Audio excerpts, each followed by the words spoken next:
All right, good afternoon and welcome. For our Lunch and Learn this month, we are talking about CICB, which is an acronym for Criminal Injuries Compensation. Is that right? Criminal Injuries Compensation Board. And I guess the reason why I thought this was really interesting is because I never knew what this was until I started working for Maryland Crime Victims Resource Center. So we're going to hop into this. I am Sandra Buckles. I am the Public Relations and Development Officer at Maryland Crime Victims Resource Center. And today we have our Executive Director, Kurt Wolfgang, our CICB attorney, Richard Hoffman, and Gloria Luckett from the state of Maryland, CICB. So I'll let you guys do brief introductions to yourselves. You can talk about like what you've done and all that, and then we'll just hop into the first questions. Kurt? Good morning. I'm Kurt Wolfgang. I'm the Executive Director. I was one of the founders of the Maryland Crime Victims Resource Center 40 years ago, and I am very proud to be the Executive Director. Thanks, Kurt. Richard? I'm Richard Hoffman. I am the attorney at Maryland Crime Victims Resource Center who handles criminal injuries compensation board cases. And I've been an attorney for, I guess, actually about 40 years. And I've been working for Maryland Crime Victims going back about 8 years ago with one interlude spent at the governor's office of what was then crime control and prevention. And that's it. Thanks, Richard. And Gloria? Good afternoon. My name is Gloria Luckett, and I am the Claims Administrator for Maryland Criminal Injuries Compensation Board, formerly the Victim Services Coordinator. Perfect. Thank you so much. And thank you guys all for joining me on this. Like I said, when I started working for MCVRC, they were throwing around acronyms, which I think that people that are involved in whatever it is they're doing, like they throw around acronyms, your mechanics might do it in the government, it's like governmentese, you really have to break things down. And CICB was a new one for me, and I really didn't understand what that was. And I can't really say that I completely know what it is, but I think that, in life, we gain experience from, the steps that we take in our journey. And this isn't just one that I've ever needed to learn, except for in my experience at work now. And so in my head, I kind of thought of it like restitution. I think a lot of us are a little bit more familiar with that term, restitution. And it's not the same. So I guess, what is CICB and how is it different from restitution? So let's start with, what is CICB? Do you guys just want to pop off and take turns? Gloria, you go ahead with CICB, and then I'll talk about restitution. Certainly. The Criminal Injuries Compensation Board is an agency that provides like 8 different benefits to crime victims due to out-of-pocket expenses related to their victimization. And restitution, as it's common, the word is commonly used in this context, generally refers to an award of restitution given to a victim in a criminal case to be paid by a convicted defendant according to whatever conditions the court sets up for that, usually administered if they're incarcerated by the Division of Parole and Probation, and is an attempt to eventually make the victim whole. So it's entirely connected with the criminal justice system, where CICB is a government agency, and people applying for one of the several kinds of awards Gloria mentioned apply to that agency, and it's independent and separate from anything having to do directly with the courts, although some of the decisions of CICB can be appealed to the courts, but again, an entirely different process from restitution. Thanks for that. I mean, I think definitely, we'll have a different lunch and learn about restitution later on. I know that there are just different issues when it comes to restitution because that's coming directly from an individual and not a state organization or what have you. And so I guess the other thing is are there different things that are covered by CICB? Like what are some examples of things that are covered and things that aren't? Because I think I likened it to when I was talking to Richard. I likened it to, I said, well, so let's say, for example, someone breaks into your car and you have to pay, you know, like you didn't do anything wrong. You were parked at home, you were sleeping or something, and someone sees something that they like and think that they should have. And they break into your car, they break a window, that's not covered by CICB. Like you have to pay your deductible through your insurance company, and that's not covered. Can you give me some examples of things that are covered, just that you've had experience with? So are you speaking to me? It can be. Oh, okay. Okay. So the things that the criminal injuries cover are medical, dental expenses, psychological counseling, lost wages or temp disability, funeral related expenses, loss of support. Those are the areas that we cover. In addition, also crime scene cleanup. Very nice. And is there a max capacity on that compensation?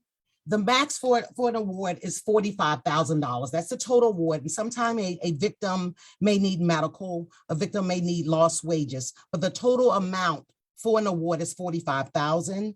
But to break down with regards to the psychological counseling, that's $10,000 towards the victim, $1,000 for parent, child, or spouse that resides with the victim. Then we have lost wages or the total disability, which would pay out a max of $25,000. Our crime scene cleanup is $250. Funeral related costs, $7,500. So those are the max amounts in each area that can't total more than 45,000? Yes, correct. That is correct.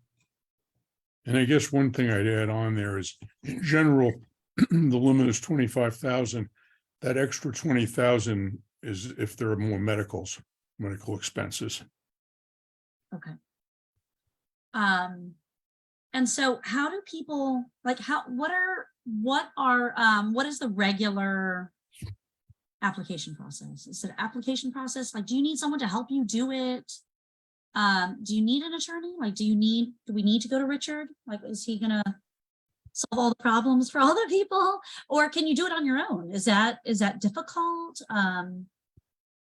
Well, our application is really 2 pages, and most victims can do it on their own. A lot do rely on assistance from advocates, but most it can be done on their own and submitted on their own. They do not need an attorney to submit an application to our agency.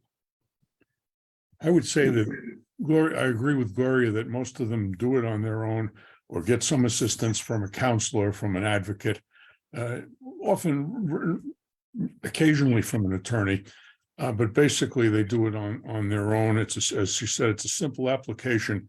They may not appreciate when they file it that they need to provide things that support it, like documentation, bills, and things like that.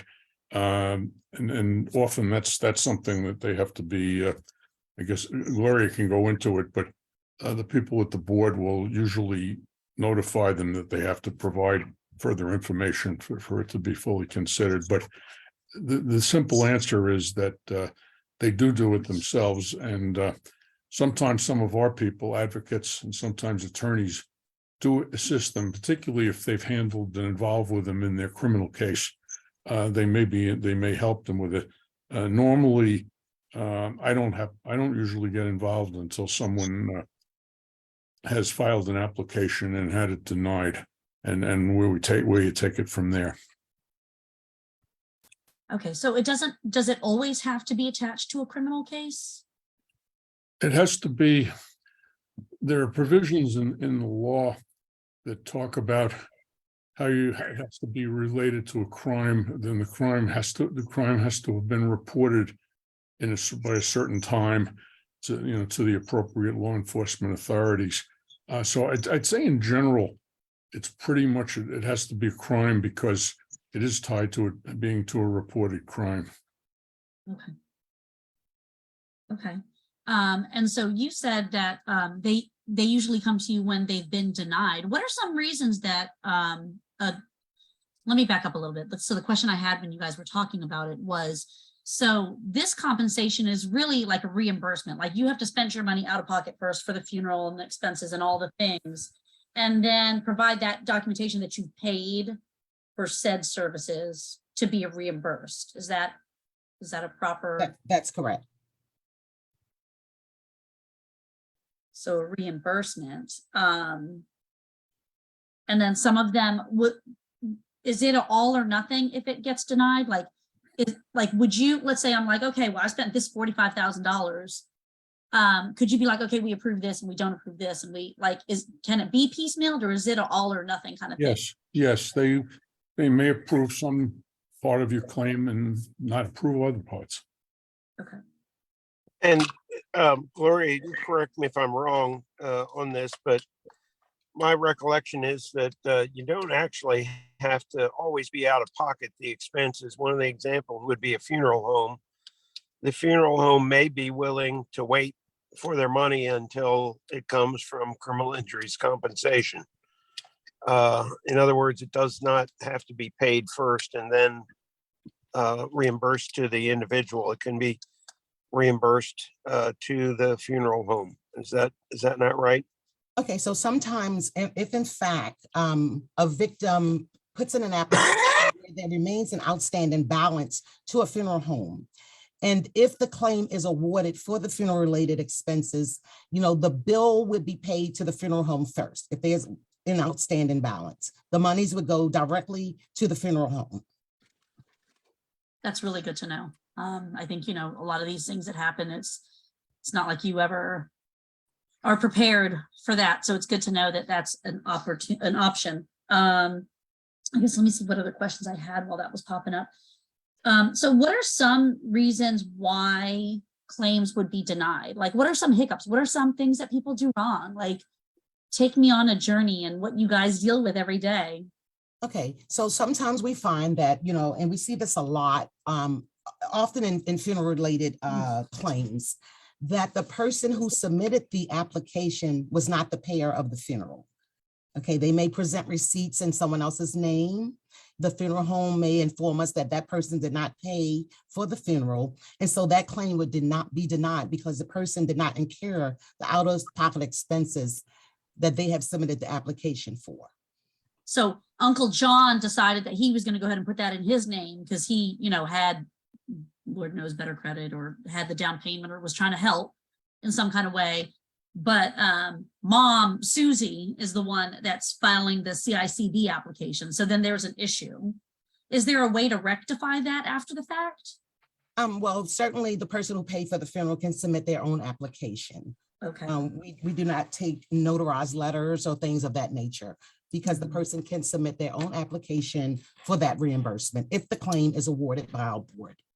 So it doesn't have to be the person on the, like the next of kin, right? Like that's always like really super confusing when it comes to these, because like, let's say it is a funeral because of a crime, a death occurred because of a crime, and Mom is the next of kin. And so she's trying to, put all the pieces together. And then her brother, Uncle John decides that he's going to help.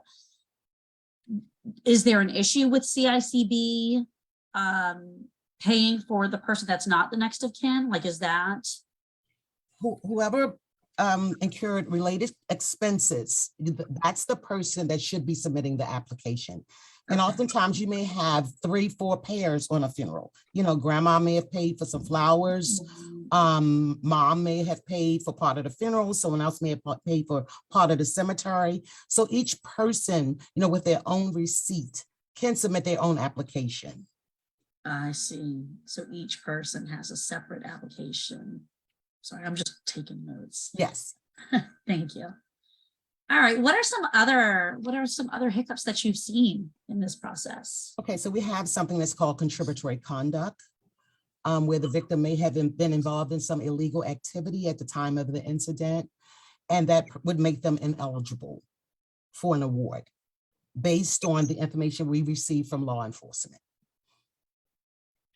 And oftentimes what happened in the initial stages of an investigation, say for instance, that the patrol officer has written a report And with us trying to move claims forward, we may only have that report, which may show that the victim may have been involved. However, the incident is further investigated, and then months later, you find out that the preliminary information was incorrect.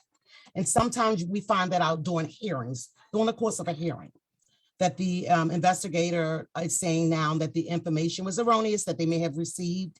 And then the detective will come to the hearing and kind of clarify or clear up the misunderstandings that the board may have received earlier when they made that decision on a claim.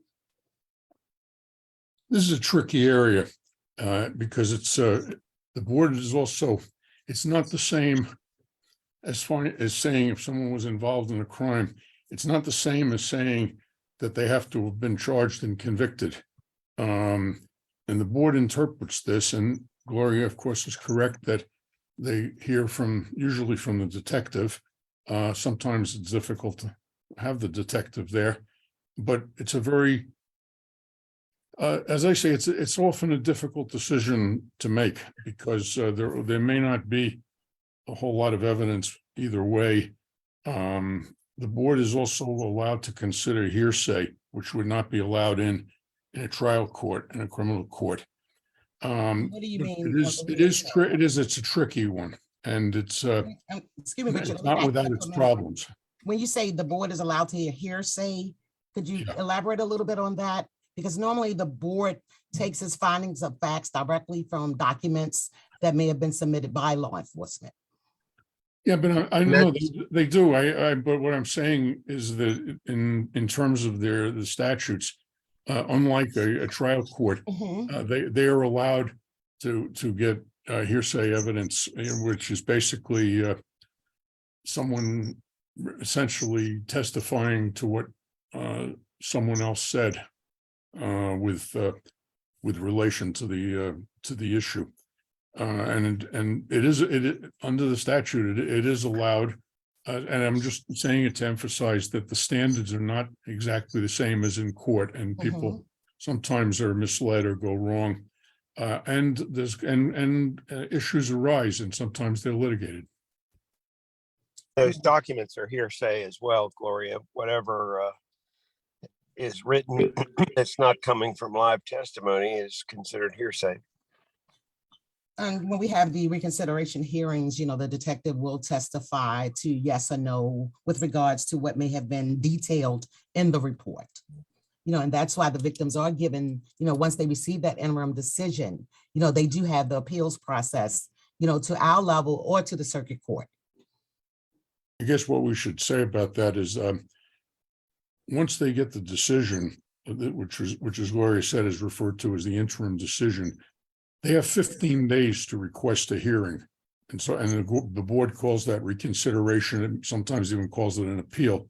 But it's basically to ask the board to reconsider the interim decision. Eventually, the board, if they don't file for that, even then the board will issue what is referred to as the final decision.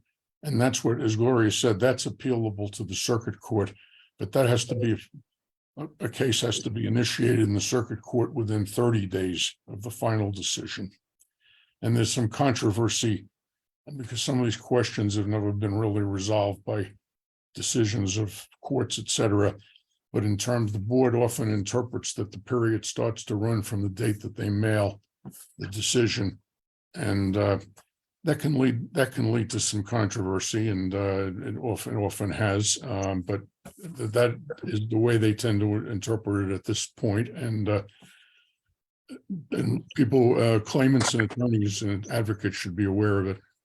Well, so what we try to do, Richard, when we do send out those decisions, we kind of put some days in advance, due to the mail delivery and things like that. And so we may put 3-4 days in advance to give that mail 3 or 4 days from the time it leaves our office to arrive to the claimant. And so when they look at the date of this letter, you understand, they may have gotten it 2 days before, they may get it 2 days after. But we will consider, especially when it's at our level, that 15-day rule because of the postal issues that we have seen recently. The only thing I would say about that, it's for anyone who has a case or is representing someone, is to be pretty careful about those days, because when you get to court, it will be raised and has been raised. I think those are some things that can be explained. Your agency know-hows are responsible how quickly the mail travels. And so that's why when it's a hearing at our level, I often give that consideration. If the person calls and say, hey, I didn't get this until this date, we will give them that consideration. There's absolutely no doubt, because since COVID started, the mail delivery has been abysmal, and it hasn't come back. Really, it hasn't come back since COVID is now endemic. And it's a problem all throughout the practice of law everywhere. Yes. So I'm glad to hear you all are being flexible about it, Gloria. Yes. I was going to say that seems like a great thing to be, is a little flexible in the mail, because I know that just from the work that I do at MCVRC is I had this really bad habit of writing envelopes in cursive, and that I get so many things returned because I feel like people can't understand cursive anymore, which was a conversation that I had before. It comes into play if you get to the court level of appealing one of the board's decisions to the court. Courts are very strict about notices of appeal. In many instances, they're regarded as jurisdictional. Seen cases where courts have been extremely inflexible in enforcing that standard. So at that level, you, again, as an attorney, and at that level, you pretty much need to be represented by an attorney at that level. Yes. You don't have to be, but you should be. And you better be careful. I guess the other point I wanted to make, Sandra, when you were talking about what kinds of reasons people get denied, a lot of it is that the board doesn't feel they've provided adequate documentation of what they're claiming. In other words, bills or statements or whatever. Now, granted, a lot of the people, especially a lot of the people we represent, because they basically are indigent or below a level set by the Legal Services Corporation, are not well fixed. And I will even venture to say, have not spent their lives keeping very good track of records and documentation. And this is a problem for a lot of people. And I'm not saying whether any particular decision is right or wrong. It does come up often, and it seems that sometimes it can vary with the particular examiner, at least at that level, in terms of what they ask for and what they're satisfied by. And as it might say, this can be brought up at the reconsideration of the hearing after request within the 15 days. But it often is an issue, as I said, because often people do not have good records, and sometimes they can provide enough to satisfy the examiner and then satisfy the board, and sometimes they can't.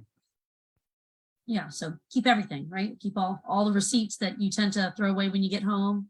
That's what I do. Well, if it's in connection, with something that the things Gloria listed in connection with a crime, yes.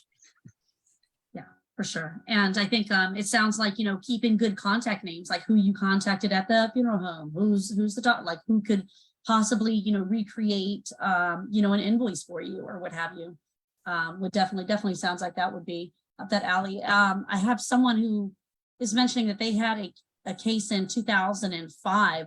What is the debt? Like, how far ahead or behind? Like, is there 3 years? 3 years from the date of the crime, I believe. 3 years from the date of discovery, yes, with that they can submit an application. Date of discovery, is that different than the date of the crime? Yes, it can be. The law changed. So instead of just the date of the crime, the date of discovery. Let me give you sort of like an example of a family that we had where someone had gone missing for maybe 5 years. They had filed that police report 5 years earlier.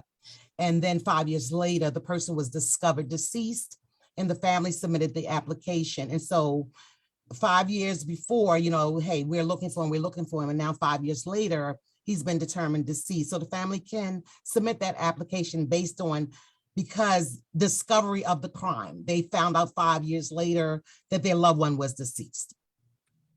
Okay. Sorry, I'm trying to respond to this chat box as well. Okay, so 3 years from the date of discovery, regardless of the date of the actual crime. 3 years from date of discovery, yes. And so you turn in your application, is it all like hard copy now? I've got someone that said, I submitted my request twice in April, went through multiple advocates as recently as 11/1, nothing, no response. Who can I call? They can certainly reach out to me at any time. Okay.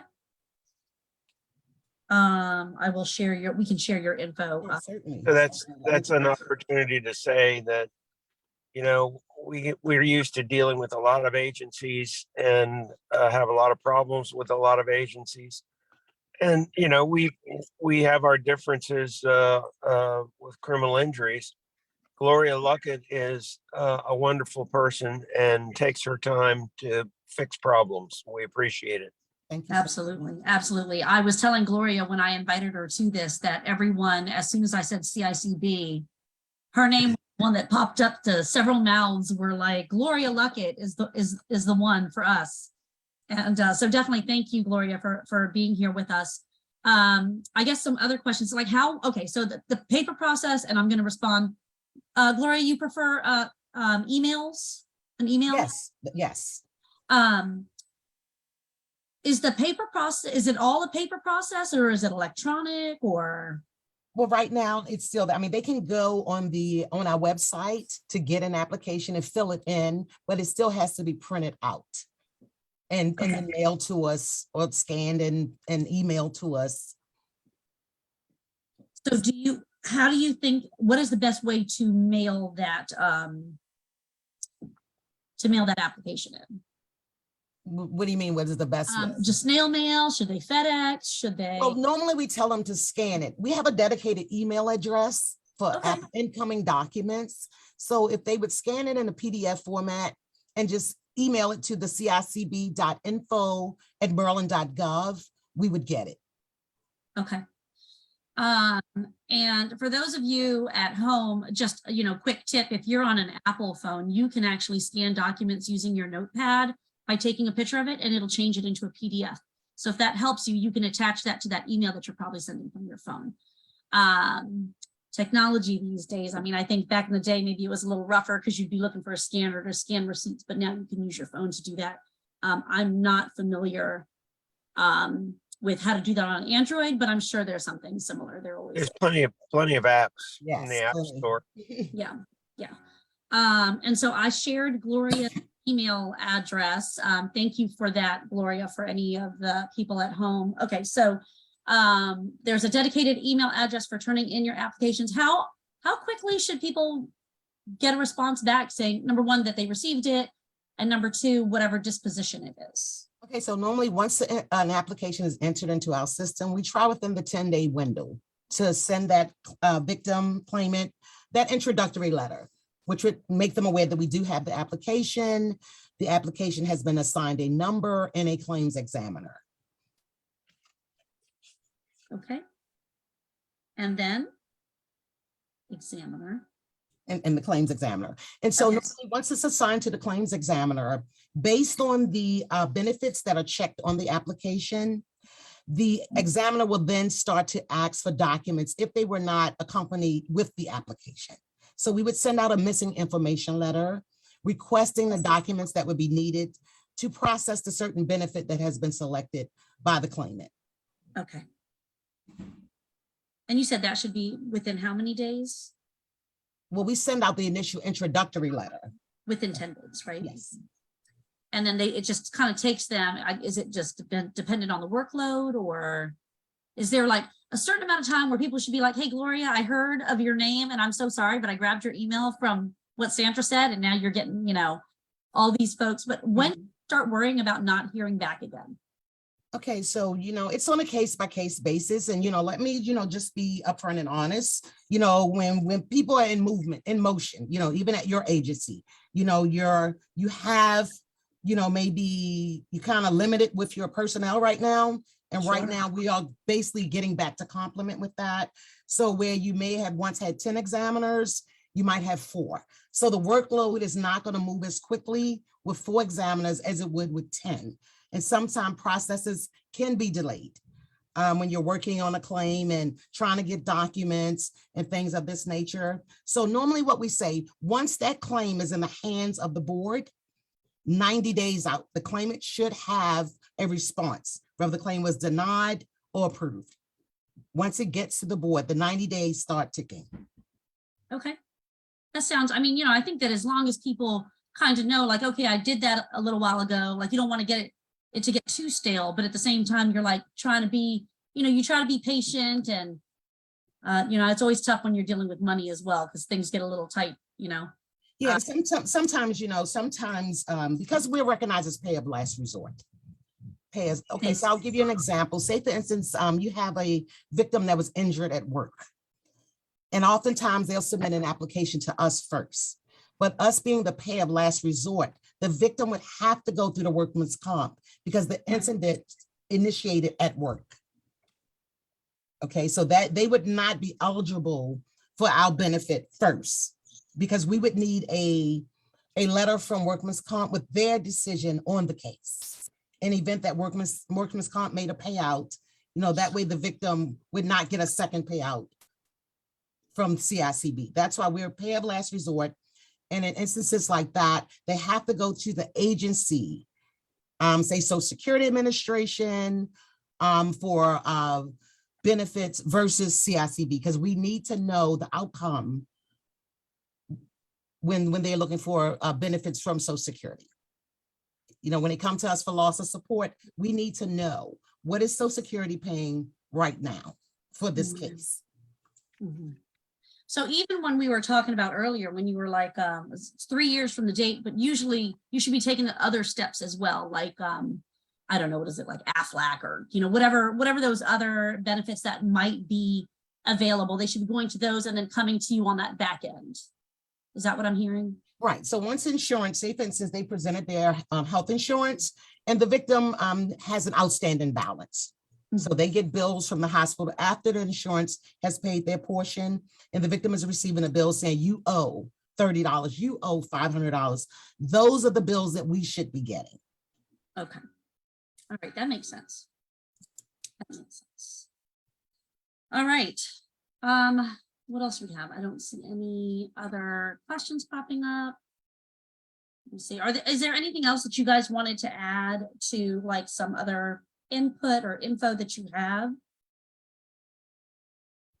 Well, let's talk about what we do normally at our agency, and that is we will try to help people with the basics to get their application filled in and submitted. We do not help specifically beyond that in that initial process. But if you're turned down, then Richard gets involved, and Richard will try to help figure out why you got turned down and try to correct whatever defects or problems there are. And ultimately, if we believe that it's something that should be appealed, we actually will take the appeal and go to court for the victim against the Criminal Injuries Compensation Board. And we've done that on a number of occasions. And that's really what Richard's position is all about, is not the initial writing of the claim, although our advocates help people do that. It's the times that people are turned down. That's when we provide legal assistance directly to the victim. That makes sense. Thanks for adding that, Kurt. So I also should add to that, Sandra, that when someone doesn't win after the hearing, in other words, in the final decision after a hearing, they of course have the 30-day option of going to the circuit court. We will review the whole case at that point, and we'll advise them as to what we think the prospects are of winning a case. They can always take the appeal. It is not necessarily, we are not necessarily, though, going to take the case for them to the circuit court, because frankly, it's an expensive proposition for everybody concerned. And we're going to go if we think that there's a reasonable argument to be made that they should have been paid. But if they just want to go because, let's just say in certain categories of cases, not these I'm talking about, people have an absolute right to appeal, and they do have an appeal here, but they don't have an absolute right to be represented. And sometimes in connection with criminal cases, they may have more of that kind of a right. But here, I'm saying we do apply some discretion here in terms of trying to determine if there's something that really should be appealed, and if they have good prospect of getting somewhere with it. Yeah, absolutely. We're not going to represent people to make an appeal when we believe that the law is not on their side. It doesn't make sense to do that. And I'm sure that there are plenty of people that, I mean, like I said, I didn't know what CICB was. Please, information will get out, and people will know, that there is a possibility for them to get some, financial assistance after becoming victimized, and just, sharing information in general. It's definitely helpful to have like everyone at the table, talking about it and kind of being on the same page and just kind of learning from you guys. I mean, it's everyday talk to you guys, but I think that to the rest of us, like, it's all just very confusing. It's confusing to navigate the system as a whole. So like Kurt was saying, if people need assistance in filing, our advocates can help. And towards the appeal process, right, Richard, is when our attorney, Richard, would get involved.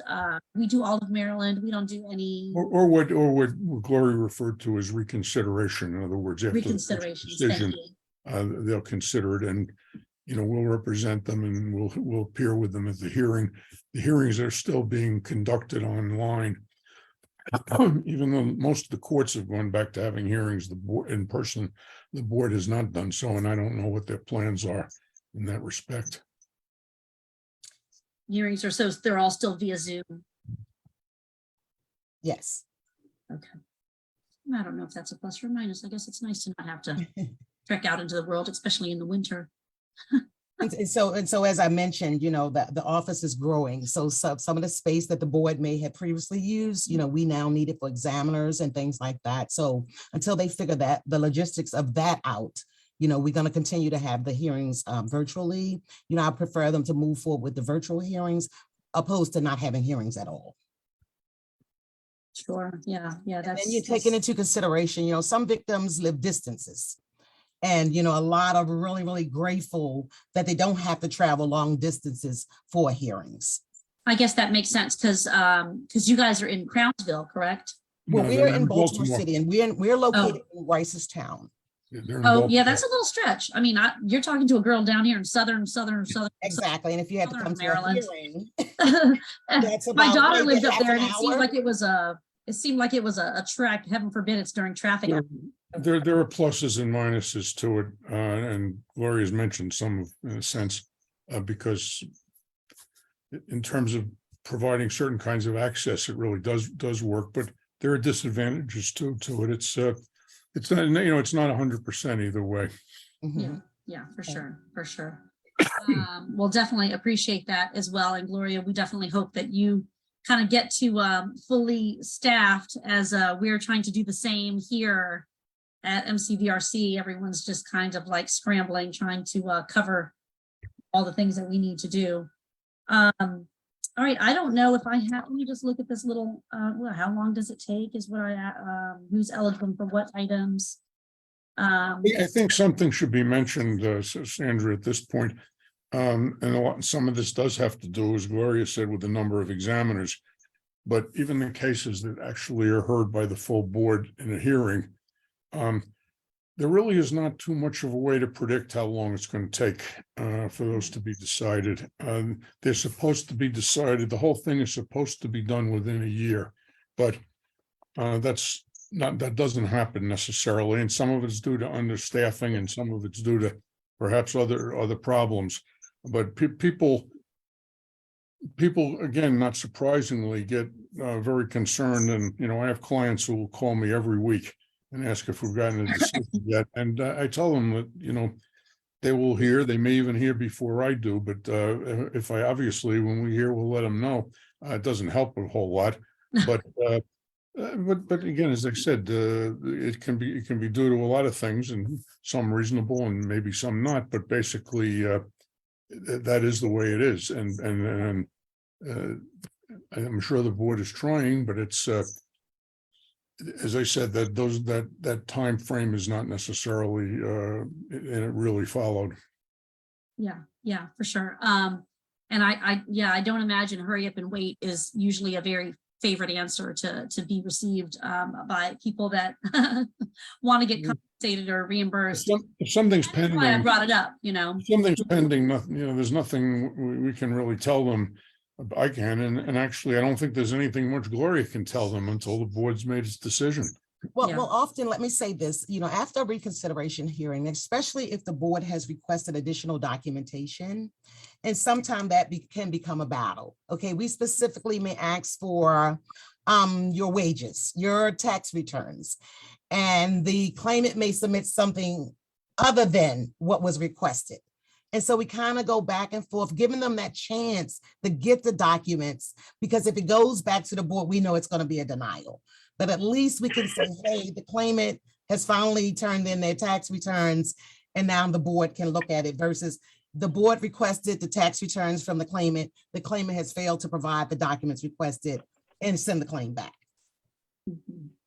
So sometimes you have to give them, you know, chance after chance to get the documentation that's needed, especially if it's a deceased person and someone is trying to get documents to show that we cohabitated, or because the person's name may not be on that lease. So it's other documentation that's going to need to be provided in order to prove that you solely depended on this person for the support. Mhm. And so let me ask this question, you know, and I know that, you know, oftentimes, you know, victims are referred to criminal injuries for the support that they need. But there are so many other, you know, victim serving agencies like yourself where there's gaps in services. You know, say for instance, we do not provide for property damages, you know, whereas, you know, I'm not sure what a Maryland crime victim does to kind of seal some of those gaps where that victim that cannot get a benefit from us can perhaps maybe go to another victim serving agency by ways of grants or whatever it is that can be done to help that victim, so it's not that gap in service. You know, too often people think that criminal injuries can serve all victims, which we cannot, especially financially, but we certainly can provide them with resources, other resources, because we never want to turn a victim away just because they may not meet eligibility.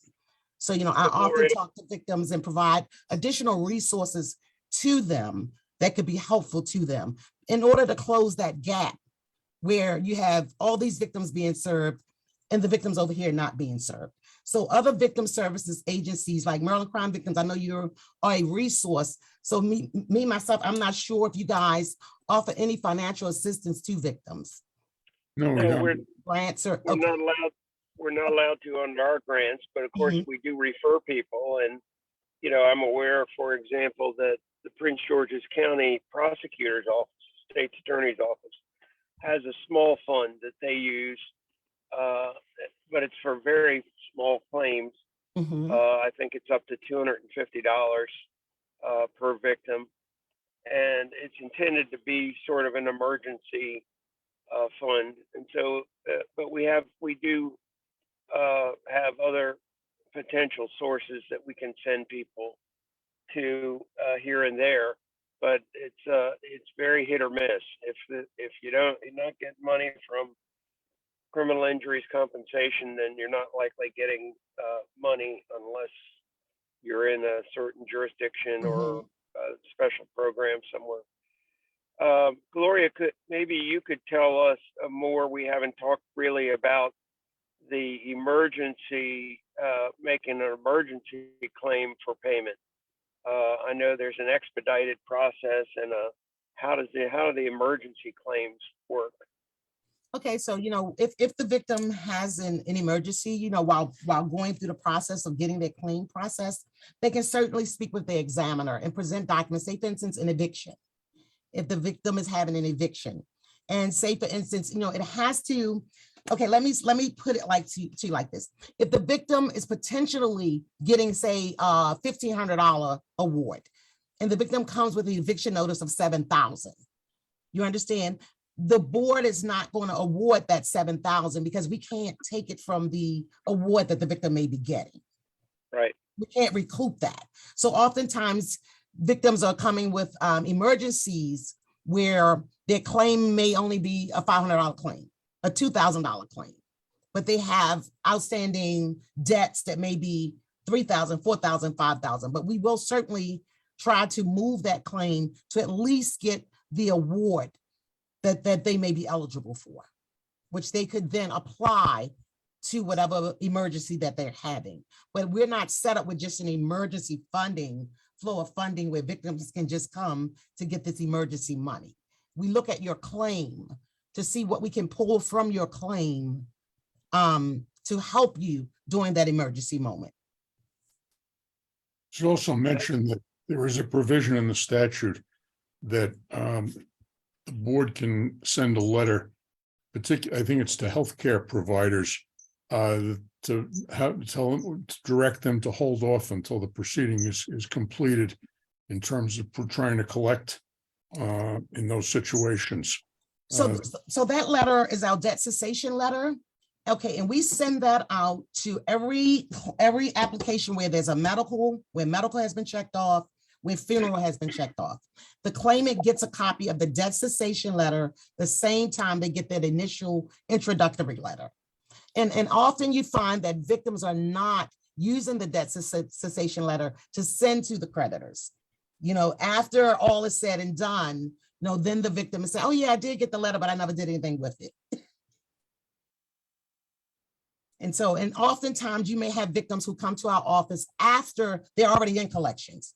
They may come 18 months after the incident and all their bills have gone to collections. And we do not pull from collections.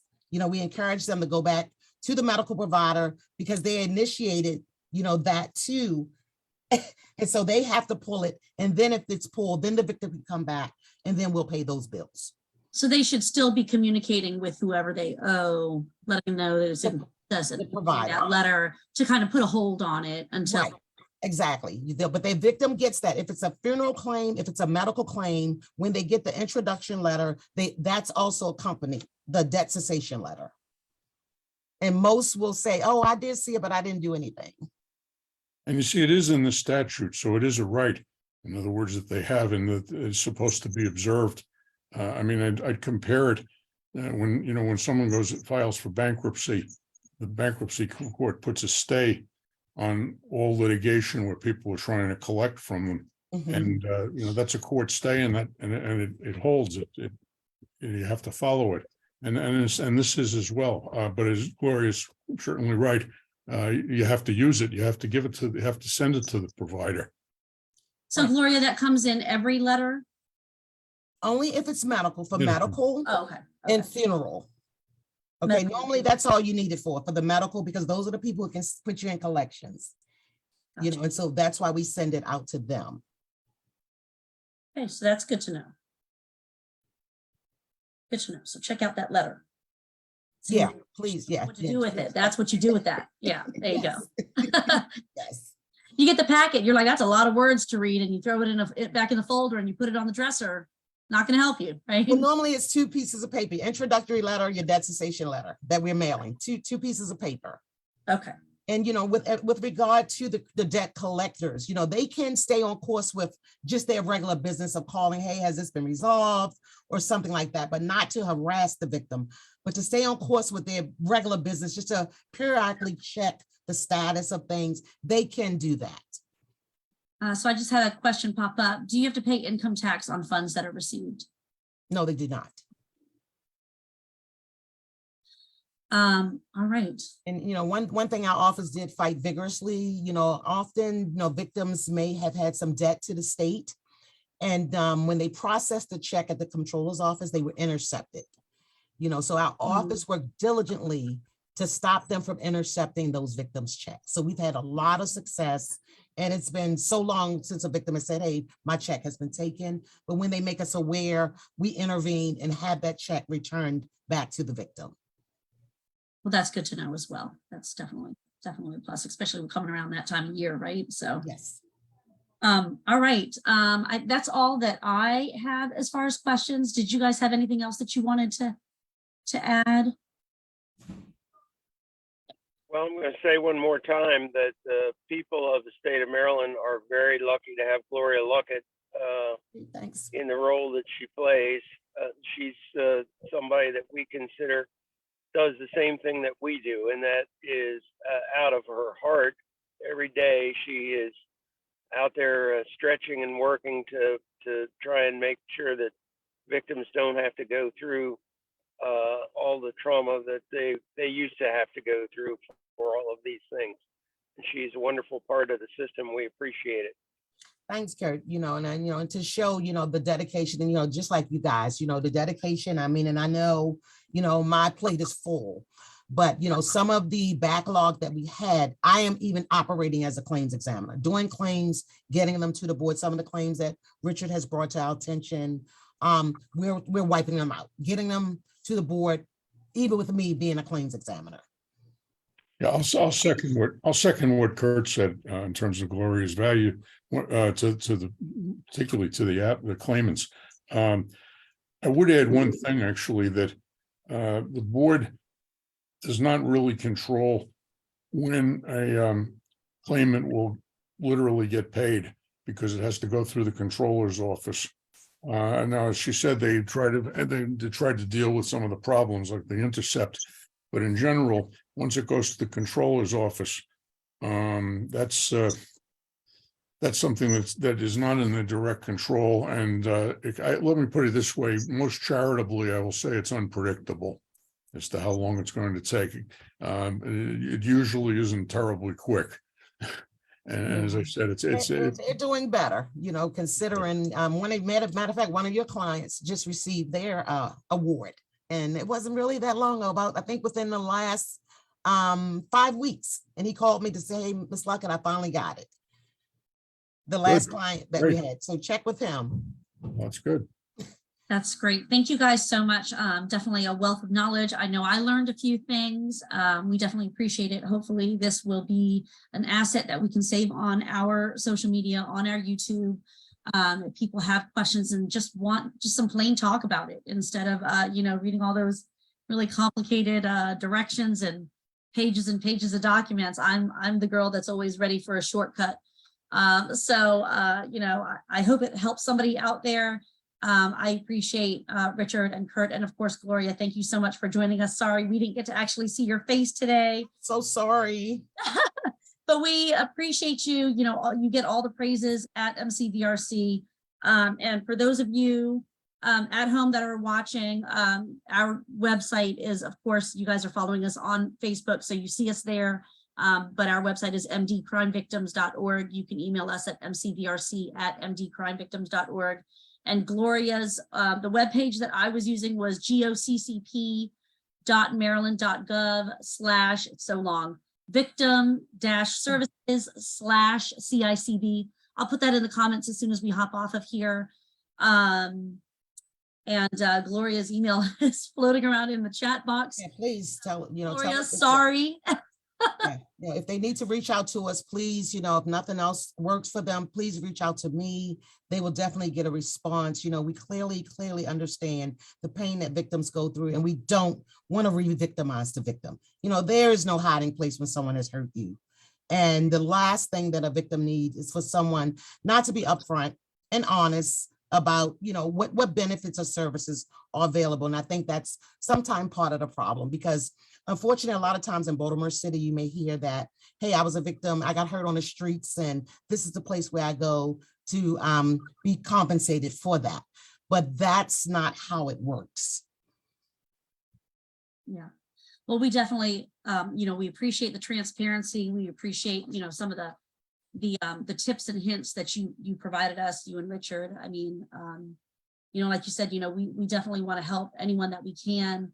that has already been victimized, and try to just kind of push things along and make sure that people are, you know, given everything that they need. So thank you so much for that, Gloria. All right, Thank you all for having me. thank you. Any Thank you. last words before we hop off? Thanks to Gloria for participating as well. And Richard has always been an amazing asset to our organization. And Sandra, thanks for doing another great job. And Gloria Luckett, God bless you and Merry Christmas. Thank you. Same to you all. Thank you so much. Merry Christmas. holidays to- Thanks. Thank you. Happy holidays to everyone at home. We are definitely so thankful to have all of you in our community. Please share this as you feel it is needed. In January, we're going to talk about stalking awareness. Some of the things that I want to chat about is how stalking has changed with the use of electronics. So tune in. If you know anyone that needs our info, please check out our YouTube. All of our saved lunch and learns are there. Thanks so much. Thanks, guys. Have a good one.